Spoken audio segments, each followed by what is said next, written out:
it's gonna cut. It's gonna cut quickly. Welcome to the SnapCast podcast, where two friends who love Magic: The Gathering, Brad O'Brien and Zach Muller, talk about all things competitive, casual, and financial in the world of MTG.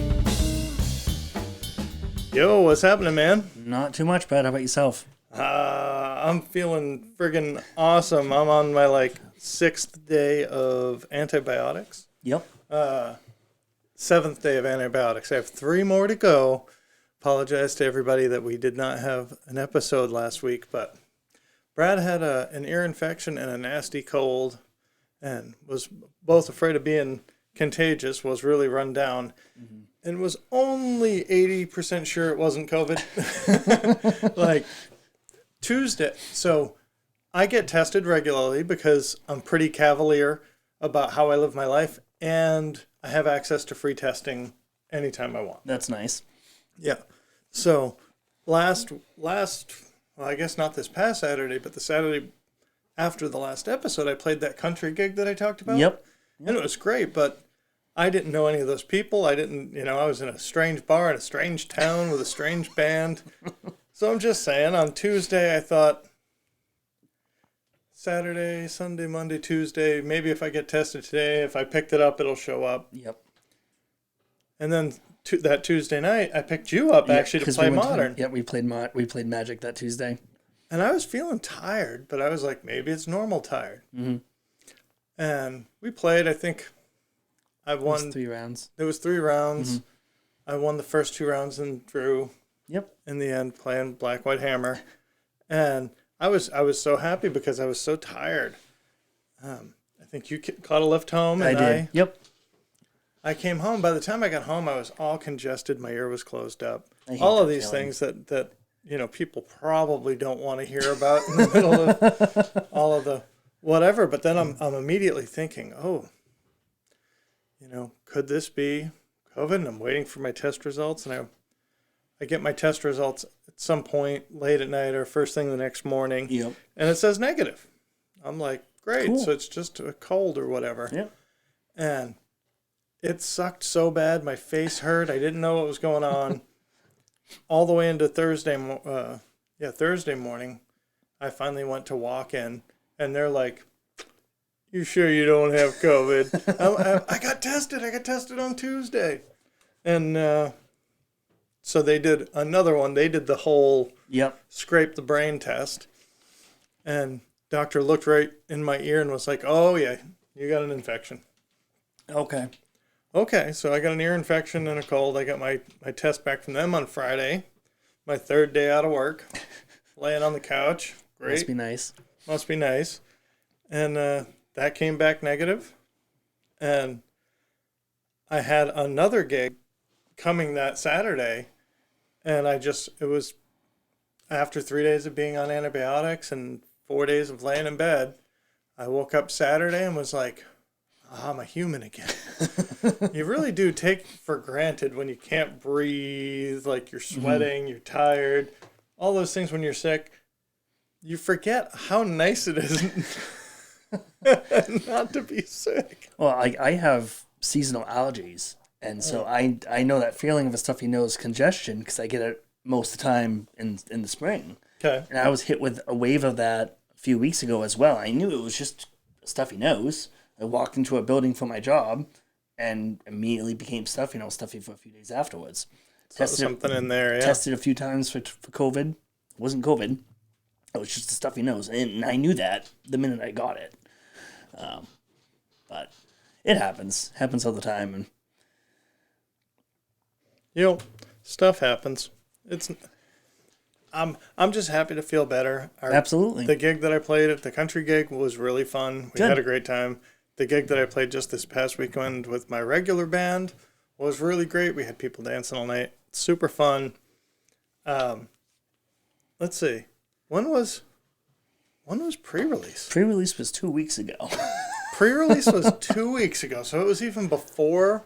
It was the Friday of your first country your first gig. That's right. Okay, so we recorded two Wednesdays ago. Correct. And that Friday was pre-release. Yep.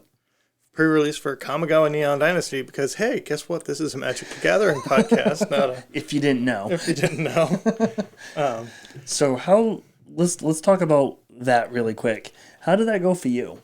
Oh, I hated it. I absolutely hated it.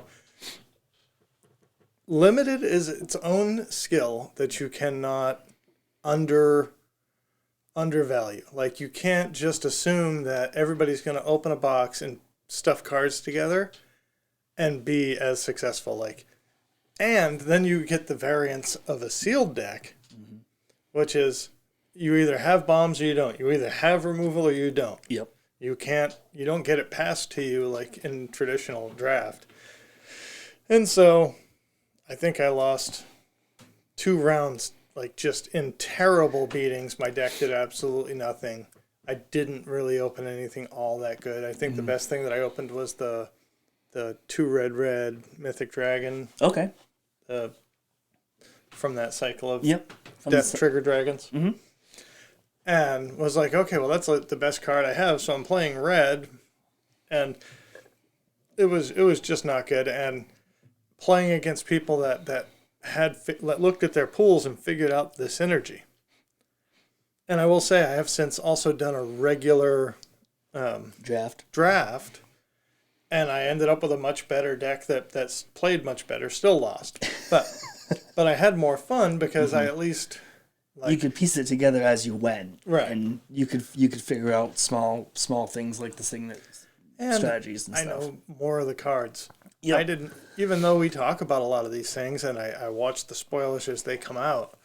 I didn't necessarily think ahead of time what is a great limited card. Mm-hmm. What makes a great limited bomb. It's not necessarily the same thing as a constructed bomb. Nope.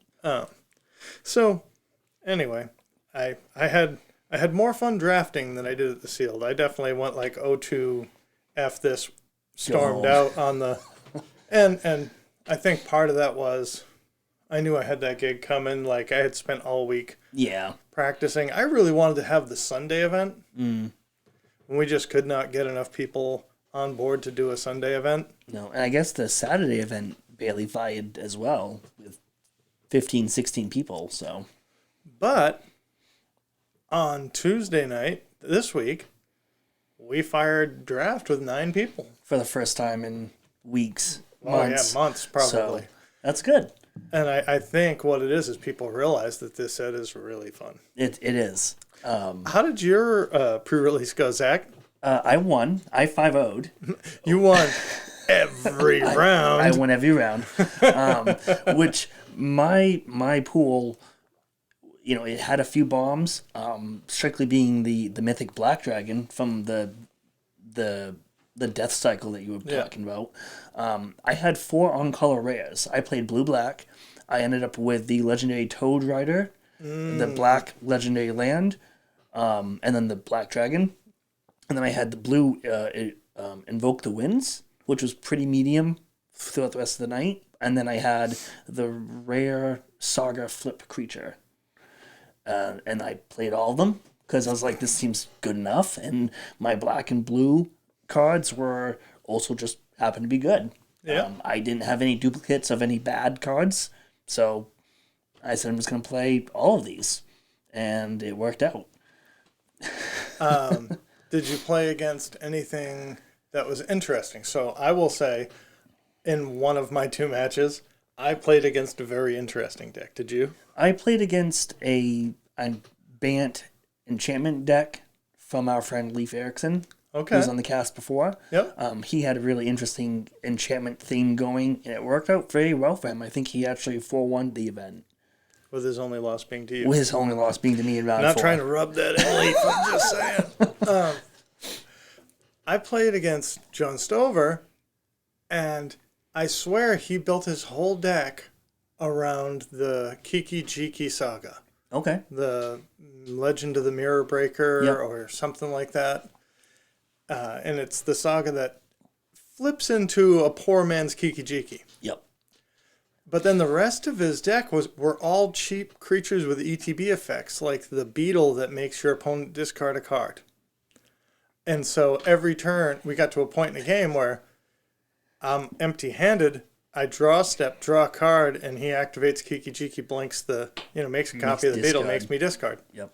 Like, that kind of effect, that's constructed power level. Mm-hmm. It can be. I mean, if you build a deck around that, and he had it, I think I beat him one game, but in the games that he won, he had that. But it was really fun. Yeah. Well, effects, things like that in Limited and in Sealed work differently than they do in Constructed. Yeah. Mostly because you are limited to what you open in Sealed or draft in draft. You can scoot over a little bit. Okay. But, yeah, something like that does work really well, or it can work really well. So, it sounds like it did for him. It really did. It really did. Now, I feel bad. I can't even remember the name of the card I built my deck around last night. But my pack one, pick one last night was the 2 and a blue legend that says whenever a permanent is returned to your hand, draw a card.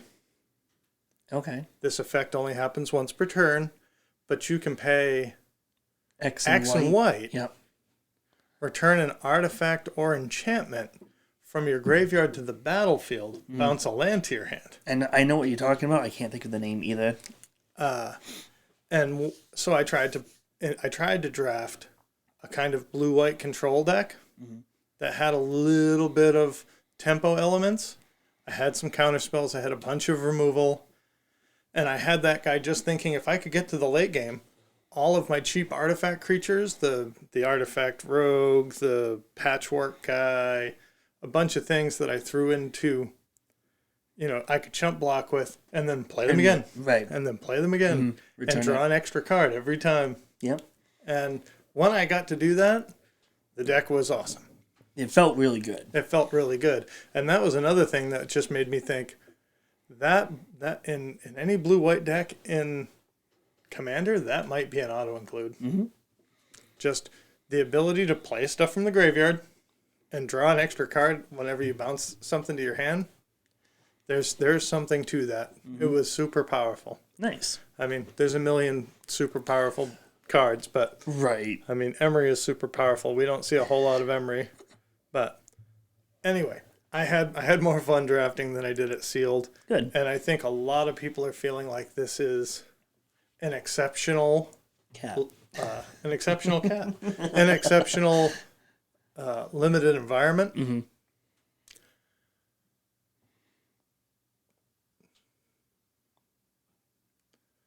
Okay. Sorry. I just had a panic moment. Pause. Where I forgot we were recording through OBS and not through the camera. we can edit that out. That's fine. Yeah. So, yeah. Other things we're going to talk about today. We are going to go over this past weekend's Magic Online events. Yep. So there was a Magic Showcase Challenge, which is kind of different than a regular challenge. And then there was another just regular challenge. And we're going to go over some other paper events. There was actually a paper event, a Star City event? Nope. NRG, Nerd Rage Gaming. Oh, do we have that on here? I do. Oh. It was out in Milwaukee. Yep.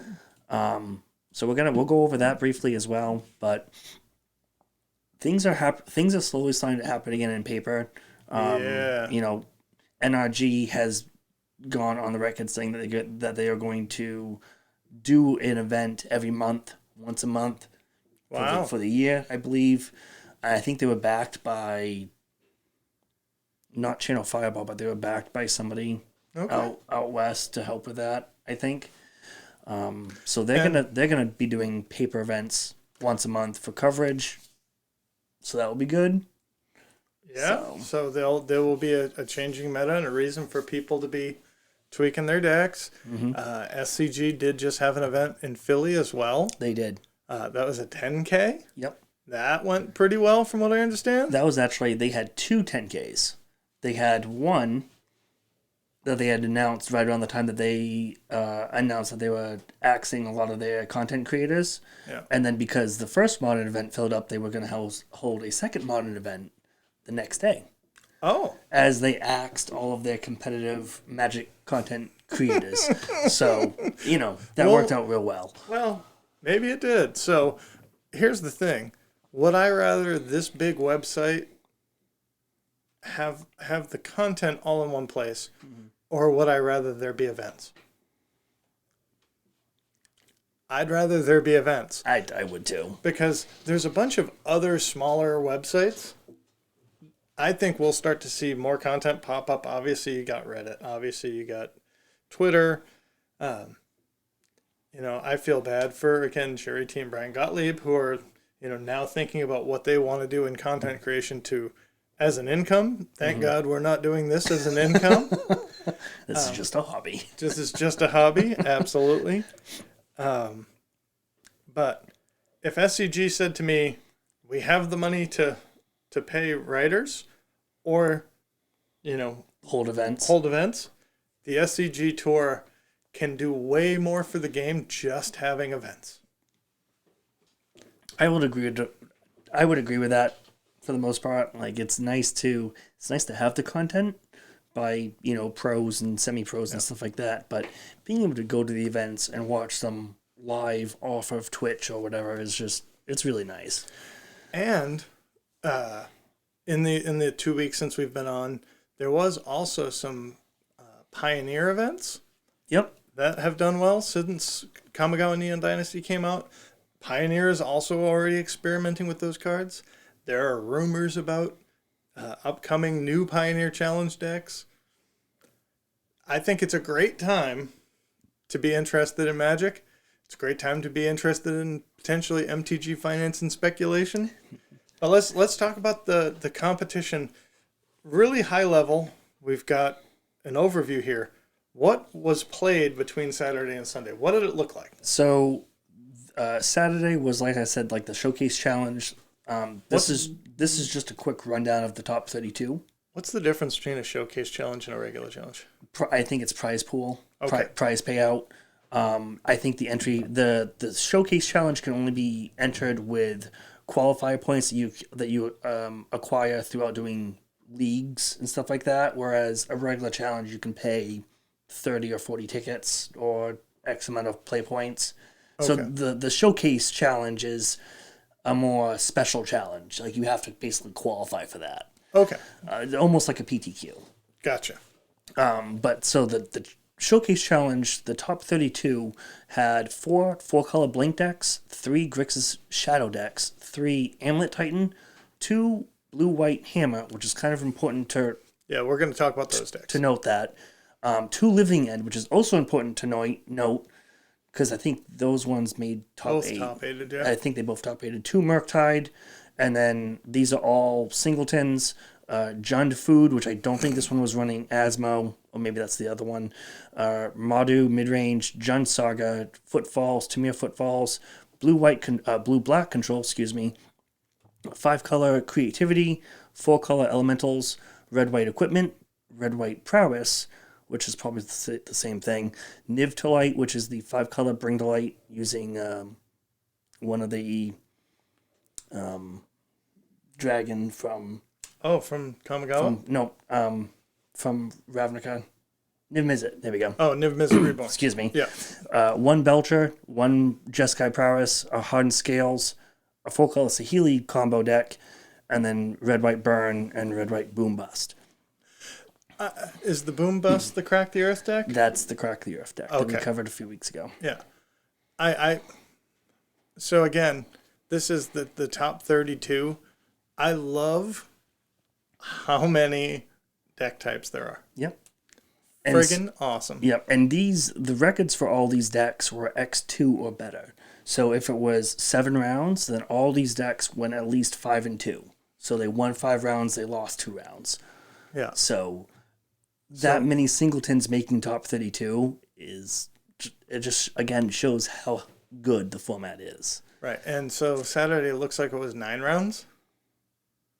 Yep. 7 and 2, 7 and 2, 8 and 1. Yep. And so you have in that 9 through 16 are all 7 through 2 decks. 17, 18, 19. Basically to 22nd place are 7 and 2 decks. You know what I mean? The guy that won it, the person that won it, had a 7-2 record. So again, all of these decks were close. Mm-hmm. And when you have that many 7-2s, it comes down to, as I said, I think it was the last time we did this, it all comes down to tie breaks and breakers. So any one of those 7-2 decks, if they were close to top 8, could have made it. Do we want to look at the winning list? Yeah. I think that one has Kamigawa cards in it.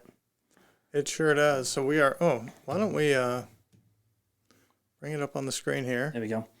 So a lot of the blue-white hammer decks are running reality chips, which is the new blue enchantment from Kamigawa, and it is the moment I saw this, I knew that it would be put at least into hammer, and it would do some really good things.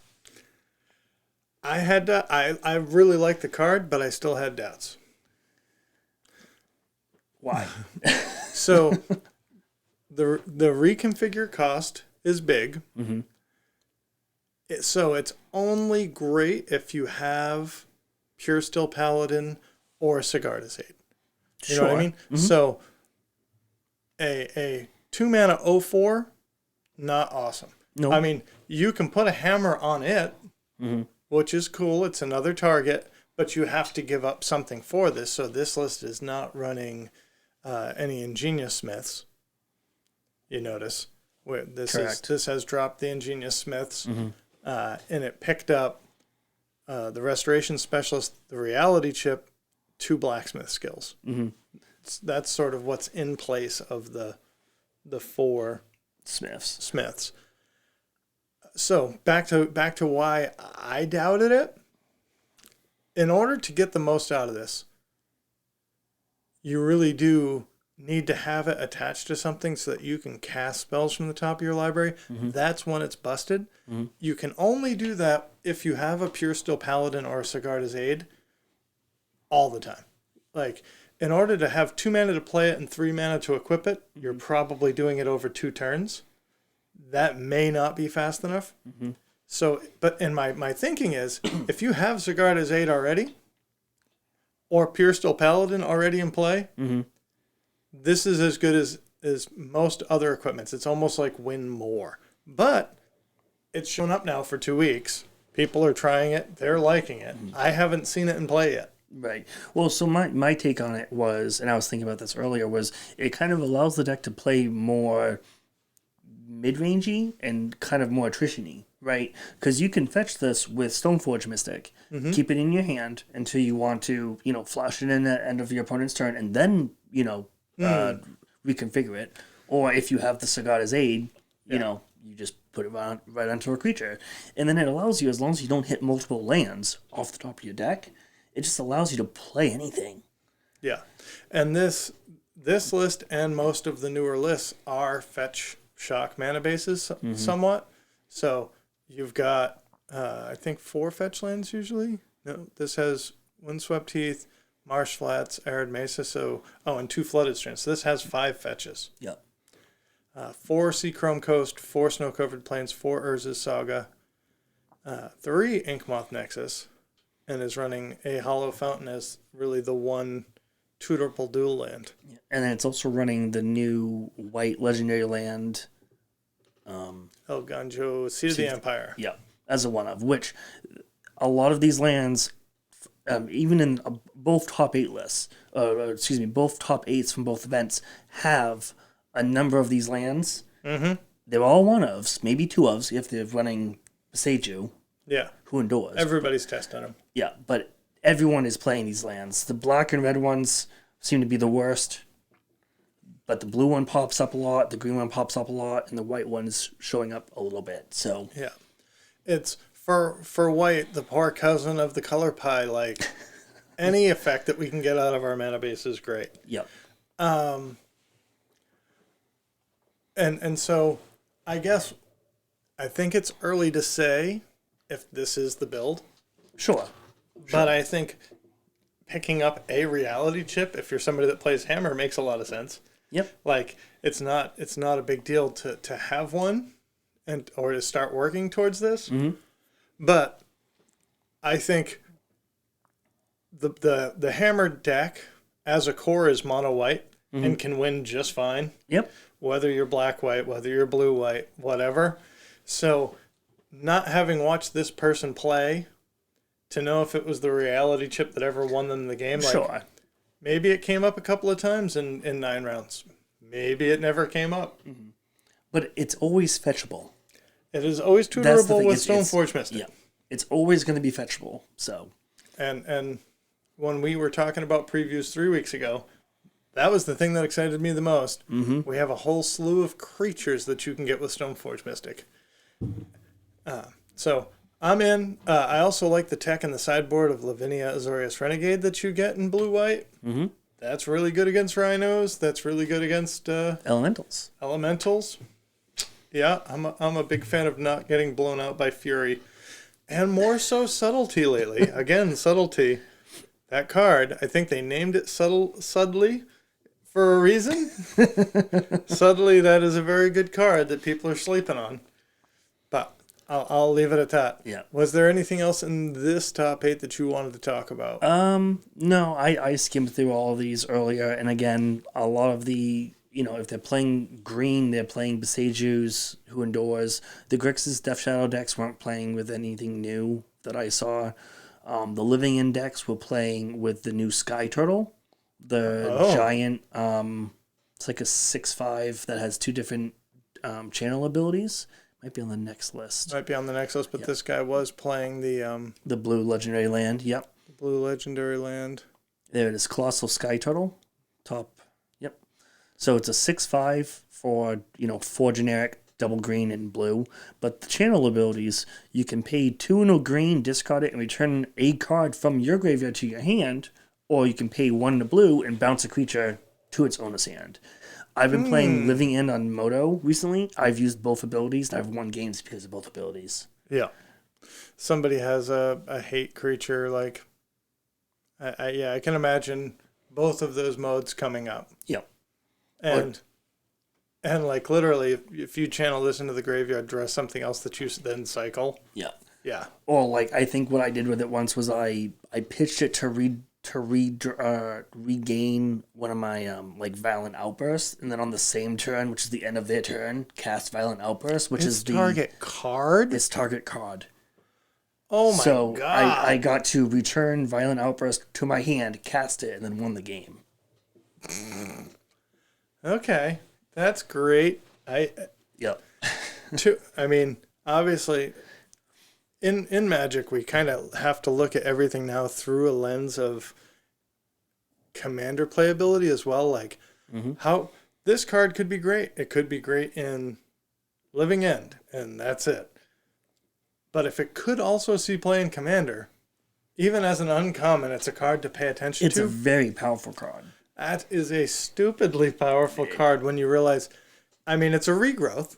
Yep. And it's instant speed, uncounterable regrowth. Yep. Or bounce something. Or instant speed, uncounterable petty theft. Mm-hmm. It's good. I'm surprised it's not a rare in the set. It feels like a rare. I think the 7 mana cost for the creature is how they justified making it an uncommon. Yeah. Because it also has flying and ward too. That's not relevant, at all. Relevant. But if you get this into play, it's probably staying in play. Speaking of which, have you heard about the Kappa Cannoneer? I don't think I have. This could be a very long episode, or we won't get to everything that we want to get to. So, I think that's interesting. Yes, people are experimenting with all the lands. Yep. In all of these lists, I do like. You wanted to point out there were 2 Living Index in the top 8. There were 2 blue-white hammers. Yep. And this is just the Saturday challenge. Yeah. If we look at the Sunday challenge, which we'll do momentarily, you'll see that there's more Hammer Time lists in the Sunday challenge, which only goes to show that Hammer Time, in my opinion, is still one of the best decks in the format. You're going to see it at your local Magic event. You're going to see it at 1Ks. You're going to see it whenever we go back to Grand Prix and other bigger events. It is here to stay.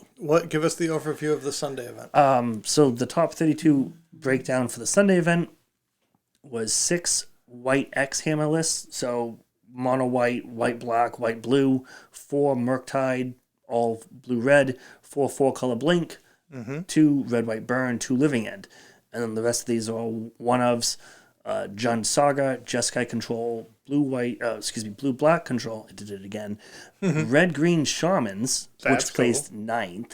Yeah, we got to look at that list. He Bubbled. Thank you. They bubbled. Grixis Shadow, mono green Tron, Bring to Light, Scape Shift, Naya Enchantress, which is just basically enchantments.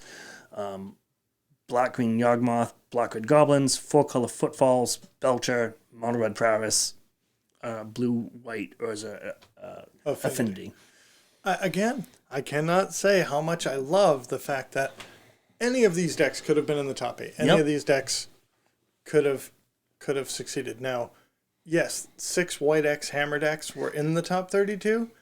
How many people brought hammer trying to win on Sunday? We don't know. Right. You know, I don't know how many people play in these events. There could be 300 people in the event. It's usually anywhere between 150 and maybe 350. Okay. So quite a bit. Quite a bit. And so one of the things that I miss from GPs and GP coverage is the conversion rate. Mm-hmm. When you say day one of the event, out of 2,000 people, there were 50 hammer decks.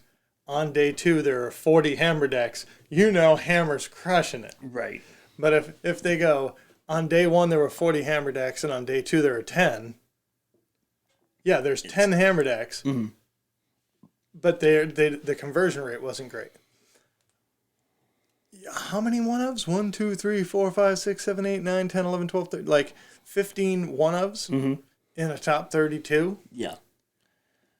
You really can play what you want. You can. And just to point out, the other thing was Murktide, the deck Murktide between both days had 2 made top 32 on Saturday, 4 made top 32 on Sunday. Now, this is a deck to talk about conversion rates. I feel like you don't see a lot of it in postings, except for these bigger events, probably because a lot more people in these big events are willing to play it because they feel like it's solid all around. And it's a smart Magic player's deck. It is.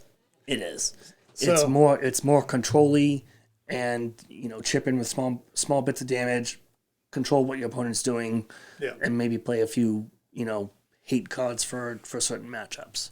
Yeah, so I brought up the second place Murktide list here from Sunday's challenge. It's all pretty standard. They're not experimenting with anything here. No. This one, this is all pretty straightforward. I think there's another list that was playing the blue land at one point, but so the third place list had the blue land as a one of. So again, this list has been tested and tested and tested, so people know what the overall quote unquote best version of it is, and that's what it is. Yeah, and there's the first place list. But what was the list that we wanted to talk about? Shamans was 9th. Red green Shamans. We definitely have to look at this because these are the places where the money's made. If all of a sudden people jump up and Shamans hits the top 8 2 weeks in a row, people will be looking for their Flamekin Harbingers or whatever. Well, this is playing Collect Company, which I think you actually shouted out on last episode. So being a tribal deck and being something that has a lot of creatures with the mana value, 3 or less, just it makes it work. You get to play 4 Lightning Bolts, people. 4 Collected Companies. 4 Rage Forger. Could not tell you. A Magus of the Moon. 4 Ignoble Hierarch. 4 Harmonic Prodigy, which doubles the triggers of Shamans. 3 Goblin. A Narcomancer. 2 Flamekin Harbingers. An Elemental. So this is a card This gets played in elementals and it gets played in shamans. If either of those decks pop off, this, it does. And this actually only fetches one other card in this list because it only fetches elementals. I think it actually fetches the Rage Forger at the bottom of the list there. Yeah, because that's the only other elemental. Interesting. But with Harmonic Prodigy, your Flame Harbinger can get 2 Rage Forgers. Yep, which I think then combos into just big attacks.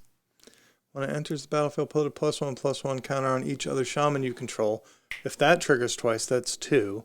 Whenever a creature you control with a +1/+1 counter attacks, you may have that creature deal 1 damage to target player or planeswalker. That triggers twice. Yeah, and if you even with 3 other shamans on the battlefield, each shaman's now dealing 6 to your opponent, and on top of whatever combat damage they take, they're getting swole quick. Yeah, it's near lethal. Another card that I want to point out, this is actually on my list of snaps this week, is Den of the Bugbear. This is getting play in Modern. This is getting play in Pioneer. This is getting play in Standard. And we have these really neat D&D Monster Manual type, expansion book arts that are really fun. You can get them in non-foil for like $8 or $9. You can get them in foil for about $10 or $11. It's absolutely stupid. You cannot go wrong with rare real estate that gets played in multiple formats. Nope. And once it goes out of print or once it goes out of Standard, the price is only probably going to go up. It's also a tribal card. This is a goblin and makes goblins. So goblin, tribal, and EDH. I played against a Krenko deck the other day that was getting way out of hand. This is Den of the Bugbear. I definitely think get him. Yep. That's a good one. What else was on this list? Scroll up to top 8 because this one had several hammer lists. This was, I believe, one that was kind of dominated by Hammer Time. I think. Funny. So let's see. Sunday. Let's see. 7th place had Hammer. And then there was a bunch in the 18, 19, 20. Okay, so there was a bunch in the top 32. Yeah. We can look at the one that was in the top 8 for sure. Another blue-white list. This list is also running the reality chip. This looks like, I wonder if this was the same exact player. Oh no, this one is running different. A main deck Lavinia, a main deck Lion Sash, 2 Ingenious Smith. I love that card. What did he give up? Went from 22 lands to 21 lands. Even playing a Portable Hole. I love this list. Yeah, I feel like Portable Hole's another one of those underrated cards that a lot of people are just not playing. But I think it's really good. And the format that's Modern right now, I think it's really good in. Yeah. Because there's a lot of low mana value creatures and things out there that this card can just take. Yeah. Yep. And the funny thing is, I think that Portable Hull is the best hate card hate. Mm-hmm. So when I say hate cards, what do you think of in Modern? What's a good hate card in Modern? Blood Moon. Of course, you picked the one that I can't hit. Oh, that's right. Well, what's it? I don't know the text of it. It will exile. It O-rings a 2 CMC or less. Okay, does it have to be a creature? No, permanent. So, I mean, any good creature, Tomagwaif, Death Shadow, DRC, anything like that would be a good tempo play. How about Dampening Sphere, Rest in Peace, Stony Silence, the green creature, Stony Silence. Yep. Thalia, Guardian of Thraben. Yeah, those are all really good. Those are really good hate cards that this hates on. And that's my thing. Like, if you're playing the artifact deck, short of 4 mana Karn, how do people shut down your artifact deck? Stony Silence. Stony Silence or Stony Silence effects, like, and this snipes it. Yep, it does. Chalice on 0. This will get Chalice on 0. Won't get Chalice on 1, but It will, because once it's on the battlefield, it sees it as a 0 CMC. Right, but you can't cast this through Chalice on 1. Oh, no. Yeah, you're right. I'm sorry. That's okay. It's hard to think about everything from this perspective. I mean, I guess ultimately what we're saying is there is a lot of interesting innovation. People are trying the new cards in existing decks. People are hitting the top 32 with pet decks, meaning that even if Modern is the MH2 format and it's, I won't say solved, but so heavily populated with powerful cards, and yet you can still almost top 8 with Shamans. Yep. No offense to Shamans. That's pretty friggin' good, man. It's definitely a tribe that I wouldn't have thought would have had any type of good, decent run in Modern. So, and a lot of those cards that we talked about in Shamans came from MH2. So it's still an MH2 format. MH2 did kind of make it play all right, fine. Apparently I am gonna need to update my mana base and try this blue-white list. Maybe for F&M. Yeah, give it a shot. I'm sure we could piece together what you need between everyone at the shop. So yeah, if I think the only thing I don't have right now are 4 Seachrome coasts. So if I do the other, I have those. So we'll make it. We can make it happen. I'm pretty sure I can get a reality chip. So one of the things that I don't want to skip over entirely. Oh, this was the NRG event. That had two Hammer Time decks in the top 8. Was taken down by Hardened Scales. Also had blue-red aggro, Crashing Footfalls, Death Shadow, Burn, and Jeskai Control. Staples of the format. The Hardened Scales list is playing a full 4 Zabaz the Glimmer Wasp. That's cute. Arcbound Ravager in Modern again. Love to see it. Aspiring Spike tried a whole bunch of Arcbound Ravager decks over the last week. I feel like he brought this into reality. These hammer decks. I think one of these is mono white. Yeah, I think it's that one. Mono white with Lion Sash and Elganjo, Seed of the Empire. Yep. That's pretty cool. Running the main deck Ginger Brute, always spicy. Unblockable 11/11 when you put a hammer on your Ginger Brute. The other list is not. It looks like white. Is white Red, black. Yep. Forethought season the board. It's funny because this is what I was trying to mash together last night before the event, and then they said, "Oh, we're drafting tonight." I was so mad. I was like, "Can I trade for a Thoughtseize? Can I do this?" I'm trying to get non-foil Thoughtseizes because all I have are foils. Anyway, so this is the top 8 from that NRG, Nerd Rage Gaming event. And once again, Hammer Time just showing, the only deck putting 2 copies in the top 8. Looks like it put 2 more in the top 16, so.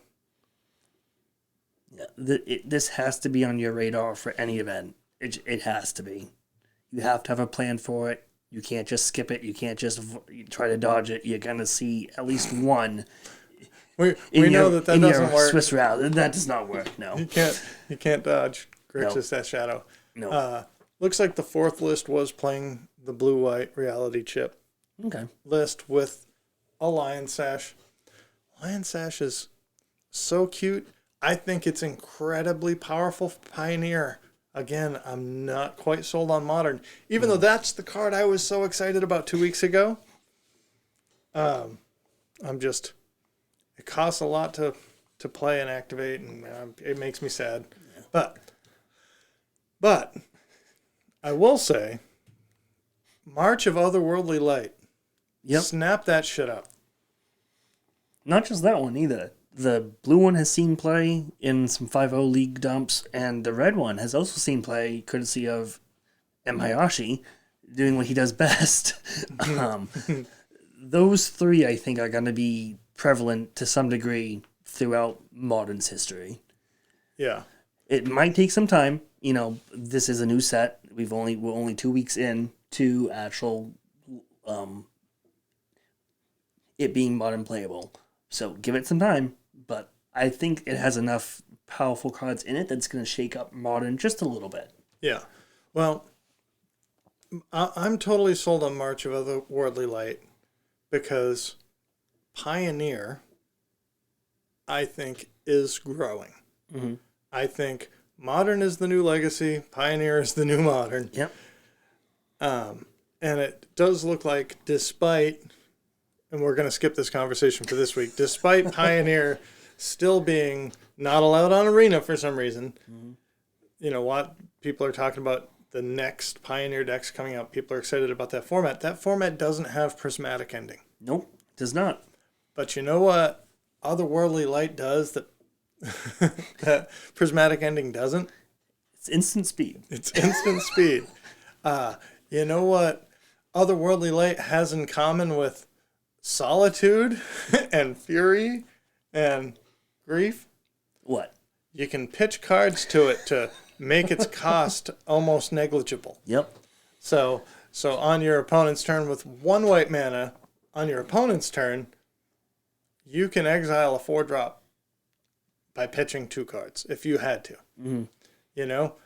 And it's X and a white, and you're paying 2, so it does get around Chalice on 1. Mm-hmm. It does. It's so friggin' good. It's so friggin' good. It's instant speed. It scales. And it scales really well. Yeah. You pitch 1 card and it reduces the cost by 2. Right. I don't know what's in the Pioneer format that's 2 mana, but I'm sure there's a lot of things at 4 mana or even 3 mana that you'd want to exile. Yeah. I mean, you do have to pitch 2 cards, which is, you know, you're spending 3 to get rid of 1, but in a pinch, it's probably worth it. Yeah.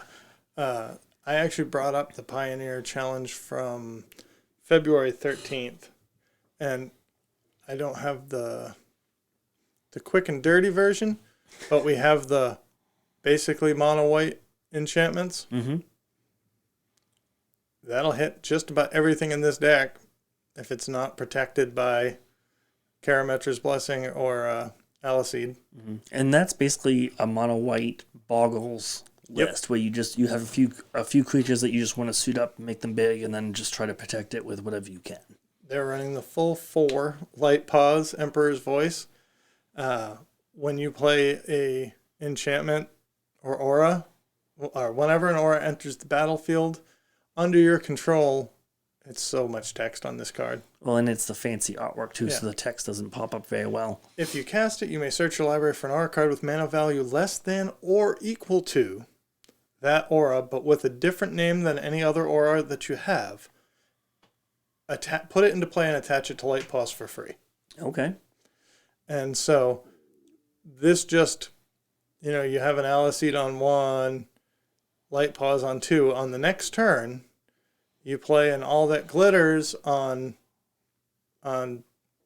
anything. You can play it on either creature and go and get your cartouches or your Ethereal Armor, your Griff Spoon, or your Sentinel Eyes. Like, give it surprise flying with Griff Spoon. Give it. Yeah. And it's fun. It is. That's the thing that I got when I was looking over these deck lists. Pioneer looks fun. Mm-hmm. Second place is a Jund's Sacrifice deck, very similar to what we're seeing in Modern. For some reason, you're running 4 Karn the Great Creator just to have a sideboard like where you can get your Sky Sovereign, another Witch's Oven, Bolas Citadel if you get to that place. Mm-hmm. So it has the Karn Wish board that's very interesting, very fun. A Treasure Vault, which is an artifact land that you can get with Karn if you're short on mana or if you want to make treasures. Third place, this is a Blood Token deck, which is really an artifact sack deck. So this is like Rakdos, I think it's called mid-range, but it's just using a bunch of cheap and efficient cards. Cheap and efficient cards, but they're all blood-focused, and they're running 4 of the Occult Anvil. Okay. That you can use to drain your opponent for one when you sacrifice an artifact. Okay. So when you're sacrificing blood tokens, you're draining your opponent, getting the value off of that, and on your turn it will make a 1/1 artifact creature. Okay. So it always even makes something to sacrifice every time you sacrifice something. It's an inevitability thing. This is running 2 Battle at the Bridge in the sideboard, which is a card I have loved. X and a black. This is another one. Like, X and 1 is a great mana cost that scales. Target creature gets -X until end of turn, and you gain X life. Even if you have to pay, 3 mana into this to give a indestructible creature -3/-3, you gain 3 life. It was worth it. You can also improvise. Yeah, I was just gonna say you can improvise it, which is it allows you to tap artifacts to help pay generic mana costs. So if you have those blood tokens that you don't plan on using this turn, you can tap those and basically add 1 to this X. Yeah. Look at the mana base. Hey, Den of the Bugbear. Yep. The other thing that you will see in every deck, I think, in this list, 4 pathways in the first place list. 1, 2, 6 pathways in the next list. 4 pathways in the next list. And just in case you were missing our friends from Modern, this is a Lurrus deck because Lurrus is in Pioneer. Next deck. This is a Ghostfire Blade Ensoul Artifact list. Super fun. Another Lurrus deck. 4 Portable Hole because these awesome Modern cards are in Pioneer. 5th place list. This is more the black-red mid-range. Yep. Stitch of Suppliers. Croxa. Yeah. Another Ensoul Artifact. They are playing with some new cards. Michiko's Reign of Truth, the saga that pumps a dude. Patchwork Automaton that grows every time you cast an artifact. That's real nifty. And it has Ward 2. So again, it grows big. It's hard to target. Oh, it's so good. And we're going to see it again. And we're going to see a different version. So 7th and 8th place were both Ensoul Artifacts. 9th place is even Ensoul Artifact. Yeah. So 10th place. The card that you talked about last episode. The Greasefang Parhelion 2 combo deck. And this is a very fair version. Like, it's playing other pilots that can crew it. It's not all discard and removal, which I have seen some other lists that were like control lists. I still have the version of this that I want to build that I'm not telling anybody about. Ooh. It's not true. But if you want to know what card I'm saying by Collective Brutality. Well, in this list, if you go back to it really quick, it has the new Tezzeret, Betrayer of Flesh. Yep. It has Greasefang. It has Hotshot Mechanic, which is really cool. Anchor of Reality. Disruption Protocol, which is the new counterspell, but it has much of Otherworldly Light main board, and then it has one copy main, 3 copies side. Yeah. Which is the card that you just shouted out. So yeah. And 3 of the Mech Hanger, like this deck is almost Kamigawa Neon Dynasty Tribal. Yep. 7 pathways. I feel like pathways are, this format does allow dual lands as well. So like Watery Grave and Blood Crypts, but like these pathways just really help. In a format that doesn't have fetch lands, right? You can't, this is what you have to use, but it does a really good job of fixing your mana base. And that's it. Like, you can run Hallowed Fountain, but you can't guarantee you're going to get a Hallowed Fountain. Right. And so the pathways really are next best option. And of course, here on Wizards' website, they're showing the beautiful full art ones, so they look even more nifty.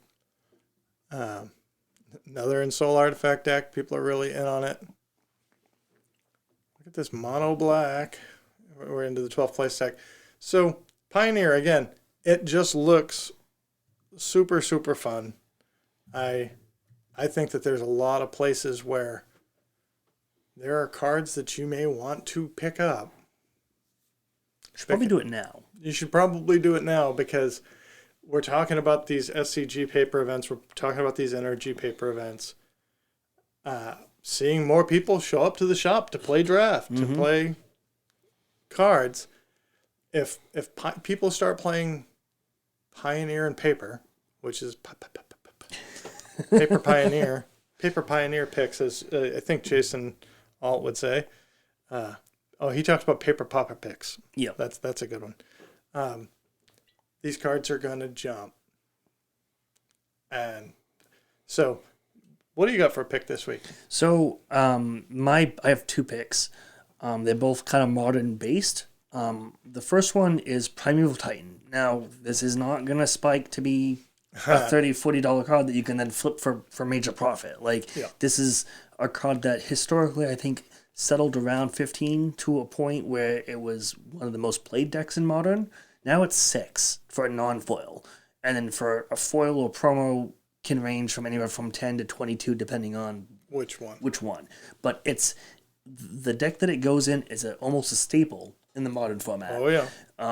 You need 4 copies of this card.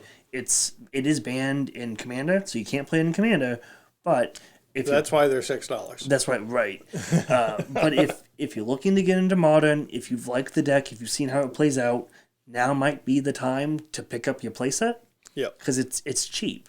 And if you have it and you're looking to foil it out, maybe look at the options now because it does fluctuate. The other one that I had was Alpine Moon, which does similar things to Blood Moon. It cancels out utility abilities of named cards. You do have to name a card, a land. Okay. But does it only cancel your opponents? I think it's both. Or is it both? Is it symmetrical? Yeah. It's been a while since I've played it. Yeah. It's whatever you name, it cancels out. I've also seen people play Blood Sun from Ixalan. Oh, that's what I think. That's what I think I was thinking of Blood Sun when I was looking at Alpine Moon, but they both do similar things. They both cancel out non-land abilities, and they make like Alpine Moon will make that land tap for 1 color of any mana. But it loses all types and abilities. Yep. And so this is the one that I was thinking because this only affects your opponent's land. Okay. So you could play this in the red-white hammer decks and name Saga to hose your opponent. Yep. And Blood Sun does the same thing. It basically makes Urza's Sagas die. We're going to bring it up on screen here momentarily. And the Blood Sun actually draws you a card, so it replaces itself. When Blood Sun enters the battlefield, draw a card. All lands lose all abilities except mana abilities. So, again, it pops Urza's Sagas, which is just pretty good. I like it. I've sort of peppered mine throughout the cast, but I think Den of the Bugbear also stands in now. Thinking back, Andy did try to tell people that these cards were going to see play, that the creatures from the D&D set were going to see play. But I think specifically we're seeing Hive of the Eye Tyrant and Den of the Bugbear seeing play now, mostly in Pioneer, a little bit in Modern, and some in Standard. And they're going to be in Standard for a year and a half or something. So I'm optimistic that come next spring, we're going to be full-fledged back in play. Pioneer will be happening. And then my other pick, sort of based on the Greasefang deck that we talked about, the new blue-white vehicles deck that came out with Kamigawa Neon Dynasty, I'm specifically going to point out foil Smugglers Copters. Okay. Smugglers Copter got a reprint in that EDH deck. It did, that's right, because we looked it over. Yep. So if you're gonna play vehicles, there's another copy of Smugglers Copter out there in the market, but you can't get those in foil. Nope. And if somebody gets excited about playing Copter in Modern or Pioneer, maybe they'll want to foil it out. Mm-hmm. And so I would say it's just, I mean, it's a card that's powerful enough to have been banned multiple times. Yep. it was, I remember it being spoiled. I mean, it was a really exciting card. It loots when it attacks. It's a 3/3 power toughness flyer that crews, I think it's crew 1. It's crew 1. So a 1/1 or a 1x can crew this thing on turn 3. Yeah. Oh, yeah. And then it loots when it attacks. Or blocks even, I think. I think when it attacks Attacking or blocks, or it blocking. loots. So hence the name Looter Scooter. Earlier tonight when I went to look it up, I started to type Looter, and I'm like, wait, that's not the actual name of the card. So I have a whole bunch of other things on here. Like, I was going a bit bonkers today. I think with all the legends that they're printing set after set after set, one of these is going to break Mox Amber. And I thought that I saw something recently that made me think, I have bought and sold Mox Amber so many times. Like, this is another time where I feel like I should have them. They're between $35 and $40 a piece for the non-foils. Well, even in Commander and in Legacy, Mox Amber does work, especially Commander, where almost any a lot of decks have a lot of legendary permanents. Yeah. So I think I also I mentioned March of Otherworldly Light. That's on here. I definitely think it may get cheaper in a week, it may get cheaper in 2 weeks, but at the $2 or whatever they're at now, if you just have them, then you never have to worry about them again. Right, and get your play set too. Like, don't say, "Oh, I'm just only gonna ever play 2." You don't know that. Yeah, I've done that myself with things for Merfolk. Oh, I'm only gonna play 2 copies of this. I'm just gonna get 2 foils now, and then I need 2 more foils in 8 months when the price has jumped. So. Buy play sets. If you're gonna buy anything for if it's a EDH commander card, maybe buy 3, right? Because you're gonna have more than one EDH deck. Yeah. Back when Mike was on the cast, we talked a lot about having 5 copies. Mm-hmm. You have your play set for non-rotating formats, and then your 1 for EDH. Yep, that makes a lot of sense. So don't especially these cheap ones now. All of the matches are fairly cheap. If you go to TCG Player and separate it by Neon Dynasty and just look at the prices of all of these cards right now, they are cheap. They are. I picked up a few copies of most of the channel lands. I'm going to pick up a few more, in a week or 2. Just get them now. They're cheap. You can't go wrong with $2 or $3. Yeah. And speaking of cards that are cheap, and I'm not going to go on these very long, I was looking at those blue-white lists and thinking I needed 4 Seachrome Coast, so I started looking up the price for a Seachrome Coast, and I just noticed the Zendikar Rising Expedition Seachrome Coast is about $15. And I was like, wow, that seems really reasonable. Like, that's not bad at all. And so then I looked them all up. And I saw Celestial Colonnades for $6. Now, for you young children, that might not seem all that important. But that was a very expensive card at one point. And to see a premium version, even in non-foil, to be $6 is wild. It is. And Zach was like, dude, you want to spend $20, $23, $24, $25? That will get you Horizon Canopies. So again, a play set of Horizon Canopies for under $100. Strip Mine for your EDH deck for $22. Wasteland for your EDH Legacy deck for $26. Yeah.